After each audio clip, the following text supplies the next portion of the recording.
మీ పిల్లలకి అన్నం తినిపిస్తున్నారా లేక డిజిటల్ మత్తు మందిస్తున్నారా? ప్లేట్లో ఉన్నది అమృతమే కావచ్చు, కానీ వాళ్ళ కళ్ళు చూస్తున్నది ఫోన్ అనే విషయం.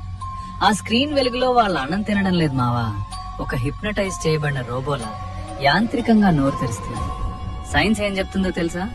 మెదడు కార్టూన్ లోకంలో బిజీగా ఉంటే కడుపుకి ఆకలి సిగ్నల్స్ అందవు. దీన్నే మైండ్లెస్ ఈటింగ్ అంటారు. వాళ్ళు ఏం తింటున్నారో వాళ్ళకే తెలియదు.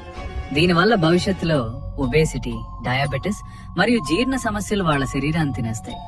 అన్నిటికంటే బాధాకరమైన విషయం ఏంటంటే ఫోన్ చూస్తూ తిన్న పిల్లాడికి కూర రుచి తెలీదు. అన్నిటికంటే ముఖ్యంగా అమ్మ చేతి స్పర్శ కూడా తెలీదు. మీరు వాళ్ళను మనుషులుగా పెంచట్లేదు, భావోద్వేగాలు లేని జోంబీలుగా మారుస్తున్నారు.